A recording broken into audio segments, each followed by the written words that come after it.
From the male perspective, Story 1. You are not trying to win the argument. You are trying to find common ground. When someone wins, someone loses, and if someone on your team lost, the team lost. Story 2. Not to go telling your friends and family every time there is a conversation or argument that you didn't like. It creates resistance in the relationship, which the majority of the time is unrecoverable. Story 3. Just because I want to go do something on my own after the kids are in bed doesn't mean that I hate you, don't want to be around you, or am upset about something. I just want to go do something that I know you don't like to do and have some alone time to relax.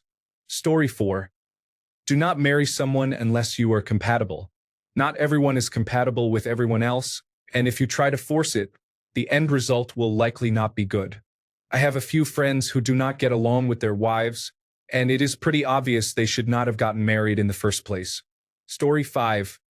Silent treatment is emotional abuse. If he has done something that bothers you, talk to him and do not expect him to know what is wrong. Apologies are not a sign of weakness, but a sign of respect for your husband and remorse for the hurt you have caused. Story 6. Sometimes it is your fault. Women and men communicate differently. You are as bad at communicating as he is. You have to meet him in the middle with communication. Your female friends give bad relationship advice. Men need to feel wanted too. You cannot fix him. Story 7. Monogamy has two parts. Everyone understands that it means you are only intimate with one person, but the other aspect is that you need to actually be intimate with that person. Otherwise, you are just enforcing celibacy on someone else. Story 8. Stop expecting us to always take the initiative. We don't exist to entertain you. I don't mind being the leader in a relationship, but there's a difference between leading and indentured servitude. Plan a date every now and then, have an opinion on dinner, make a decision every now and then. That kind of thing helps more than you know. Story 9. You don't deserve a happy marriage. You build and work for a happy marriage.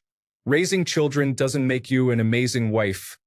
It makes you an amazing mom. Story 10. Know what is actually important to you in a partner and a relationship and go get it. Be unapologetic about it. Saying and showing what you are genuinely attracted to doesn't make you less feminine and disregard what your friends or family think. Do you want a strong, hefty weightlifter who will play bass in your Green Day cover band? Go get him. Do you want a skinny Russian who builds model airplanes and makes great omelets on the weekends? Go get him. Do you want a cool surfer dude who will catch a wave with you and go to the Lollapalooza Music Festival with you every year? Go get him. But just remember, finding the right partner who has what you want and also wants you is going to take a sacrifice of either time or personal growth. Learn how to be patient and keep your eyes on the prize, because your future partner is a prize too. Story 11. It's not anyone's job to make you happy. If you have a good partner and you're unhappy, that's a you issue, not a partner issue. There are so many people, especially women, out there bouncing from failed relationship to failed relationship without ever noticing that the common factor in all their life's failures is themselves. Story 12. The phrase happy wife, happy life is a load of nonsense. There are two people in a marriage and both deserve equal respect. I am lucky with my wife, but I have a friend who is constantly miserable trying to get approval from the unpleasant person he married. Story 13. That the saying happy wife, happy life is false ideology. The real saying should be happy spouse, happy house. We're in this together and should never be one-sided. Story 14. Stop chasing the honeymoon stage and ending good relationships just so you can experience the excitement of a new one again. This constant idea that there is always someone better and to never settle is going to make many women single forever or never truly satisfied in relationships. At some point, you have to grow with someone and actually put in effort. Story 15. The grass is greener where you water it. You need to just tell the guy exactly what you want. Expecting him to read your mind or mood is supremely unreasonable.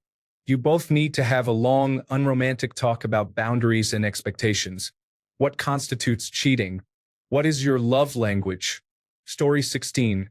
Your approach of taking all the dirty laundry with a heavy spin to your friends for approval doesn't work in the house. I was there. I know how it went down. It's not how you're telling it. Story 17. Maybe I think too much with my thoughts, but I can put up with a lot of difficulties as long as there is regular intimacy and I'm not being excessively abused. My ex-partner messed up on both of those fronts. She was rarely interested in intimacy and increasingly abused me physically and emotionally the longer we were married. Story 18. My thoughts. 1. It's much better to build a life together with your husband than wait for a Prince Charming who has it all ready-made or available and then hope for him to choose you. Choose each other every day. Don't indulge or tolerate even casual disrespect toward your partner regarding their bodies or intimate relationships. This applies to both. Maintain the sanctity of your marriage. You only have each other for the rest of your lives. This applies to both.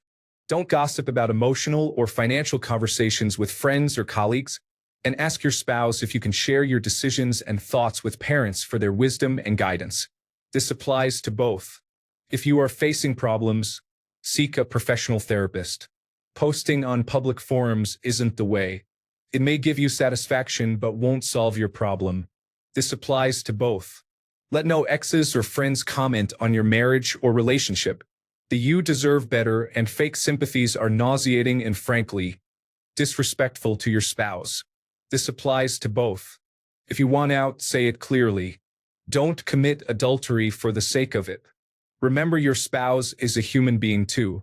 Have the courage and decency to end your relationship with them first. This applies to both. When you discuss your pre-relationship or marriage, ensure you are on the same page regarding family and financial planning, down to the chores. Be considerate of each other. Your spouse will have a bad day or say stupid and often really hurtful things. Wait for them to calm down and then discuss like adults. Remember that physical violence is a definite no by either and shouldn't be tolerated at all. 10. Maintain your distance from attractive colleagues or friends for the sake of your relationships and marriages. I know about the temptation, especially when that person gives you attention, which you've never felt, etc. Don't be stupid. 11. Both should know how to take care of themselves and their house, like with cooking, laundry, etc. Help each other out. Life isn't always affordable, and house help is just too expensive and even risky. 12. Maintain that romance, camaraderie, and genuineness in your marriages and relationships. Once that is lost, it's game over. 13. Respect each other's often differing views. See the person and partner beneath. This applies to both. 14. Have couple time every single day. Not just sex but intimacy, which is often taken for granted. Cuddle naked for all I care, but maintain your connection with your spouse. 15. Keep in mind that till death do us part types of marriages take hard work, mutual respect, intimacy, open conversations, kindness, empathy, romance, and determination. This isn't easy, but nothing is more worthwhile. Take care of each other. Be there for each other. May the Almighty bless every couple with happiness and prosperity. Story 19. Physical affection and care shouldn't go only in one direction, from me to you. Cuddling doesn't necessarily count as reciprocal or mutual if I'm always the big spoon. Stroking your hair and humming in your ear. Just let me put my head on your stomach and rub my temples once per week, and I'm good. I don't know what you like or love about me unless you say it. I will go out of my way to make you feel like my special girl, my incredible woman, but that gets old if you don't make me feel special or valued in return. I can't be the rock 100% of the time. I can do 98%, but it's harmful if you can't tolerate me having moments of insecurity, weakness, or despair. Story 20. Your husband is not a do-it-yourself project. Please don't try to fix him. If you like him, then only marry him. Don't think there are a few things that you can fix later. Story 21. Marriage isn't all about sex, but it also isn't not about sex. Very few men are interested in being celibate. If the sex in the marriage is gone, they are going to be really, really unhappy.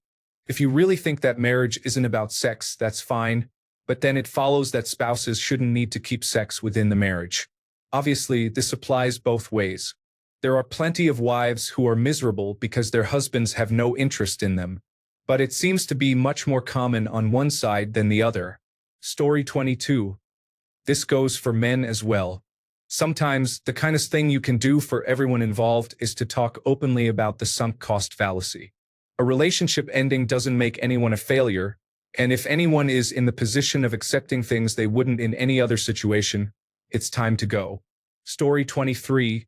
We like to be complimented too. Sometimes, I need to be vulnerable and need you to be strong. I can't be strong all the time. You can take out the trash too. It's not a man's only job. I know that my beard trimmings bother you, but it's your hair that clogs the sink. And I'm the one that has to snake it every 2 months. Story 24. When we have the best, we are not worried about the rest. We need compliments and appreciation sometimes. We have feelings. Just because you are in a relationship does not mean you do not find other people attractive, but that does not mean we want them. For me anyways. We chose to date you, we chose to marry you. Tell us what you need or want. We are not mind readers. Story 25. If you don't use your words to communicate instead of hints, you're making the relationship harder than it should be. When my wife and I first started living together, I would go out often. Whenever I asked if it was okay, she would give me the dreaded, "Do whatever you want." But I never cared for read my mind, so I actually went out. I would come back and she would be upset. Then she tried the usual fight, but I would stop her immediately and told her, "You told me to do whatever I wanted. That's exactly what I did. Next time, pick your words correctly because I take what you say at face value. I don't read minds." 4 or 5 instances later, she finally said, "You know what? Don't go out today because you've been going out too often." And just like magic, our relationship improved a lot because she finally started saying what she meant instead of dropping hints like a teenager. Story 26. If he does not see you as his equal, just leave. Stop giving him the benefit of the doubt when he talks down to you, refuses to let you do things to him that he does to you, and devalues your effort. Just leave, it is not worth it. Story 27. As a 24-year-old woman married to a 28-year-old man, I've learned a few things about the realities of marriage and relationships from both our experiences. Communication is key. It sounds cliché, but open and honest communication is crucial. Avoiding difficult conversations only leads to misunderstandings and resentment over time. Independence is important. While it's great to share your life with someone, maintaining your individuality and personal interests is equally important. Keeps the relationship balanced and prevents dependency. Story 28. It is not you against him. It is you all against the problem. It is a team effort to find out how to work together and find a solution to the problem instead of pointing fingers at each other. Story 29. Men need to feel wanted and desired. I told my girlfriend 2 years ago that if she wanted and desired me as little as 10% of what I do for her, we would have been married a long time ago. Obviously, this went in one ear and out the other. Story 30. The biggest truth my wife and I have both learned is that given the way society handles the male role, when you find someone that supports you for who you not only are, but who you might be trying to become now that you have a supportive environment, the struggle can be very apparent. All of the work you were never able to do yourself becomes work you do together, whether either of you saw it coming or not. It is simultaneously the best and most difficult thing we have encountered together. And that she continues to help me through this and earlier life traumas has me more in love with her every single day. It does take work, sometimes a lot of it. And boy, there are some hard days. But the weight isn't nearly as heavy when you share it with someone who is willing to carry it alongside you. Story 31. Your friends probably do not give good relationship advice. You are the bad one at communicating if you are silent or expect me to know what you are thinking. Story 32. That not every situation calls for jealous and insecure behavior. I'm going with a longtime friend to have a drink and some wings, not a party to cheat. It's normal behavior for both parties to do things on their own sometimes. Each party deserves to have their own social life apart from the marriage, as long as it is within reason. Story 33. Marriage itself has no actual value. It doesn't enhance love. The ring isn't a magical item that keeps either you or your partner from cheating. There are no wife or girlfriend things you do. You do things because you love him, and it's the love you show that makes us want to marry you. If the amount of love we receive depends on a ring on your finger, it's not love, and thus we aren't going to marry you. Story 34. There will be times when you will feel that you are putting more into the relationship than your partner, and that you are not coming out ahead. That is not the way to look at a relationship. There will be times when you believe that your partner is not developing enough, not improving themselves enough, and not paying enough attention to you, leading you to want a divorce. That is also not how a relationship works. You may find yourself feeling that your partner is meeting your expectations and that you are not going to meet their expectations until they change. That is not the path to a happy relationship. You may feel there is no more chemistry or electricity in your relationship, that you need to escape from the relationship to feel alive again, that you are not in love with your partner anymore, and question if you ever were, seeking someone else. That is not how a relationship works. Men and women have needs, but the priorities of those needs are not the same. Men can't read your mind or body language, much less listen. Their minds are not wired the same as women's. They don't communicate well with women or relate to them well. Men who are in love are more than willing to accept the high risks of the marriage failing to be married to you. They are willing to accept the risk of infidelity, a lack of intimacy, and you gaining weight over time. Their love blinds them to the truth. They are willing to overlook your imperfections and warning signs.